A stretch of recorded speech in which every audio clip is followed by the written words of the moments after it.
भगवद गीता अध्याय 17 श्लोक 1 श्लोक अर्जुन उवाच ये शास्त्र विधिमुत्सृज्य यजन्ते श्रद्धयान्विता तेषां निष्ठा तु का कृष्ण सत्वमाहो रजस्तम। अर्जुन ने कहा, हे कृष्ण, जो लोग शास्त्र के नियमों का पालन न करके अपनी कल्पना के अनुसार पूजा करते हैं, उनकी स्थिति कौन सी है? वे सतोगुणी हैं, रजोगुणी हैं या तमोगुणी?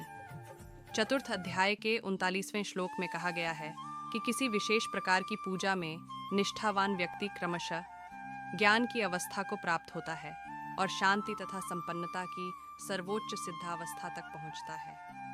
16वें अध्याय में यह निष्कर्ष निकलता है कि जो शास्त्रों के नियमों का पालन नहीं करता वह असुर है और जो निष्ठापूर्वक इन नियमों का पालन करता है वह देव है।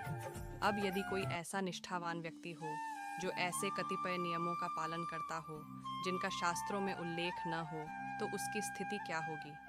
अर्जुन के इस संदेह का स्पष्टीकरण कृष्ण द्वारा होना है। क्या वे लोग जो किसी व्यक्ति को चुनकर उस पर किसी भगवान के रूप में श्रद्धा दिखाते हैं, सतो, रजो या तमोगुण में पूजा करते हैं, क्या ऐसे व्यक्तियों को जीवन की सिद्धावस्था प्राप्त हो पाती है? क्या वे वास्तविक ज्ञान प्राप्त करके उच्चतम सिद्ध अवस्था को प्राप्त हो पाते हैं?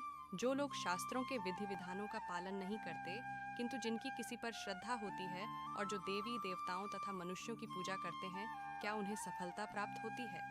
अर्जुन इन प्रश्नों को श्री कृष्ण से पूछ रहा है। जय श्री कृष्ण। आपने बहुत बार भगवद गीता पढ़ने के बारे में सोचा होगा, लेकिन किसी कारणवश पढ़ नहीं पाए। एक बार फिर आपको भगवद गीता पढ़ने का अवसर मिल रहा है। मैं रोज भगवद गीता पढ़ रहा हूँ और मैं आपसे भी अनुरोध करता हूँ कि आप भी भगवद गीता पढ़ें।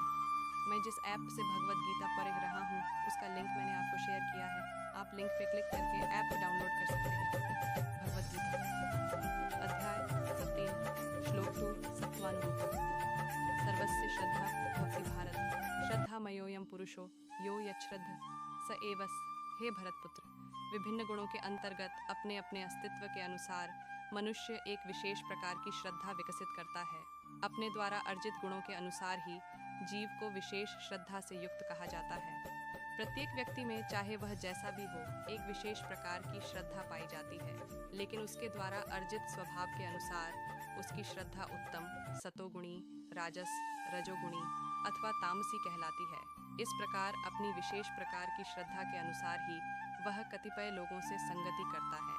अब वास्तविक तथ्य तो यह है कि जैसा 15वें अध्याय में कहा गया है, प्रत्येक जीव परमेश्वर का अंश है, अतएव वह मूलतः इन समस्त गुणों से परे होता है। लेकिन जब वह भगवान के साथ अपने संबंध को भूल जाता है और बद्ध जीवन में भौतिक प्रकृति के संसर्ग में आता है, तो वह विभिन्न प्रकार की प्रकृति के साथ संगति करके अपना स्थान बनाता है। इस प्रकार से प्राप्त कृत्रिम श्रद्धा तथा अस्तित्व मात्र भौतिक होते हैं। भले ही कोई किसी धारणा या देहात्म बोध द्वारा प्रेरित हो, लेकिन मूलतः वह निर्गुण या दिव्य होता है। अतएव भगवान के साथ अपना संबंध फिर से प्राप्त करने के लिए उसे भौतिक कल्मश से शुद्ध होना पड़ता है। यही एकमात्र मार्ग है निर्भय होकर कृष्ण भावनामृत में लौटने का। यदि कोई कृष्ण भावनामृत में स्थित हो तो उसका सिद्धि प्राप्त करने के लिए वह मार्ग प्रशस्त हो जाता है।